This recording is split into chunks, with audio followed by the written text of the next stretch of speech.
Okay, my name is Megan Flynn, and this is my final. This is the outline I made. It's kind of everywhere, but yeah, it's just one-sided, nothing on the back. Okay. So the first question was, why did World War One break out? Like, what impacted it? The first thing that really started the war was the July Crisis, which is what led to the assassination of Archduke Ferdinand. In the July Crisis, Germany and Russia gave blank checks to their younger Austria and Serbia, like who they're like bigger brothers to them. Well, that's what I heard in your lecture. World War One began in 1914 after the assassination of Archduke Ferdinand, so that's what really drove the whole war to start. Archduke Ferdinand was heir to the throne of Austria-Hungary, and he was shot to death by he was shot in Bosnia by Serbian assassins who were hired to kill him. World War I was fought by the Central Powers and the Allied Powers. The Central Powers were Germany, Austria-Hungary, Italy, Ottoman Empire, and Bulgaria. While the Allied powers were the U.S., Great Britain, France, Russia, Italy, and a few others. Another driving force that started World War I was imperialism. It impacted World War I because it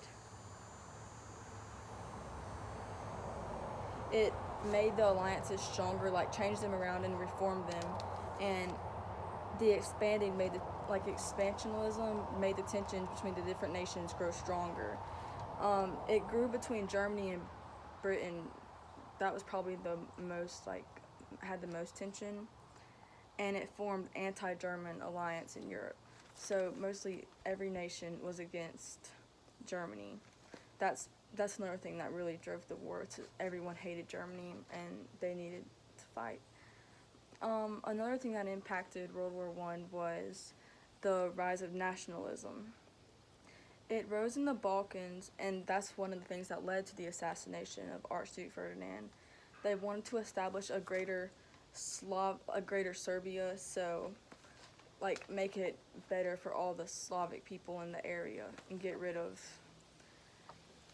Archduke Ferdinand and the Austrians. One thing that was surprising was everybody thought the war was going to be short and quick, and they didn't think it wasn't going to be bad, but they thought it was going to be over fast and you're going to get things done. Everybody, whenever they found out they were about to start war, everybody was in the streets cheering. In one of the articles I read in the document, it said, cheering crowds, the public broke into cheers, people were hugging. It basically showed how the Austrian society was happy to have troops fighting for them and to have people fighting for their lives, even though they didn't really know what they were they knew what they were cheering for, but they were cheering for something that was going to be way worse than anyone had ever expected. Everyone also seemed very happy, but it was a different time, and then as the war started, people's mindsets changed. It really was not as glorious as everyone said, because it killed innocent people and children, and it was just a bloodbath. The soldiers had to fight in trenches. They had PTSD after the war, which is post-traumatic stress disorder. Can't sleep. It just really, going to war changes your life. The soldiers were starving. There was death all around them. The trenches, nasty. Bodies were everywhere. They were fighting for the rats, fighting for their food from the rats. It was just bad. And one of the documents I read was, it said how the rats, every day they didn't know if they could eat because of the rats eating their food. The rats were taking up all their food and eating it. And that's what they were worried about and they were catching diseases from the rats. It was just nasty. And then it said rats had become more and more numerous. There were rats everywhere. The war also was a very expensive war. Like the reparations, bad expensive, and it killed thousands of people. The soldiers fought on the Western Front. The Western Front was awful. Germany basically fought on two fronts. They came in, invading France through Belgium, and on that was where trench warfare everywhere. I researched it, and it said the trenches ran. It said the trenches ran through 400 miles of land, so like miles of trenches everywhere. And the only thing they had to really protect them was the trenches, because the machine guns, they were defensive and not offensive. It was a defensive war because the machine guns, they just had to hide. Like that's the only thing they could do was hide in the trenches from them. And the trench warfare, there was no food. The trenches caved in. They had to worry about rebuilding the trenches every day because they caved in some parts.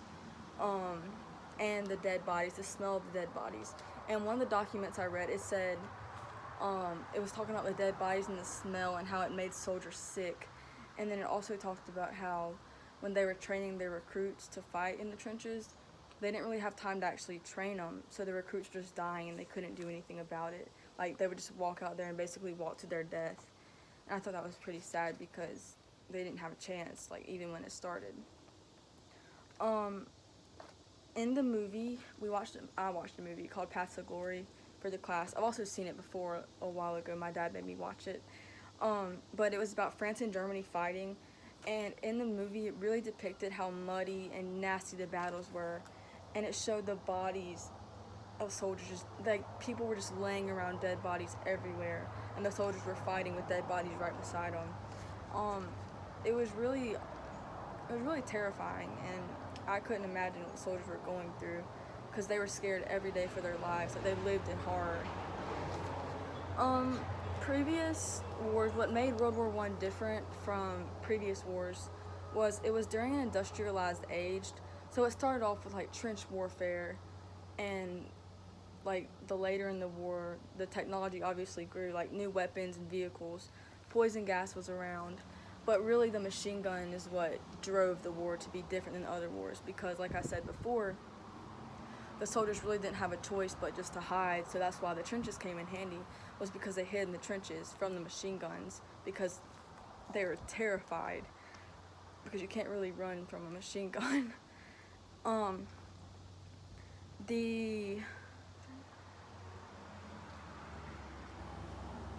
I really believe World War I was, also like I said, it really wasn't as glorious as the other wars, or as they thought it would be, because it lasted as long as it did. And World War I did research also, and it was one of the bloodiest wars there of like all time, and it killed way too many people than it should have. And I guess it was really like soldiers' first times like being out in the trenches and learning to fight in the trenches. And also, it also was bad because France, Britain, and Russia ganged up on Germany, and Germany fought because they had they were strong in their nationalism and militarism. They had a strong military, and they were very they weren't scared, so they obviously fought.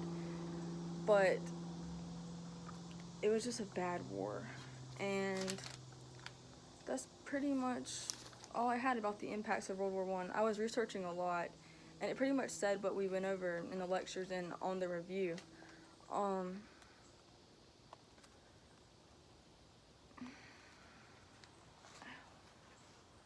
Yeah, that's all. World War I was a bad war, and imperialism, nationalism, the alliances, all affected it, and the assassination of Archduke Ferdinand all contributed to the start of World War I. The soldiers died in the trenches. It was a bloody war. Thank you. My name is Megan Flynn.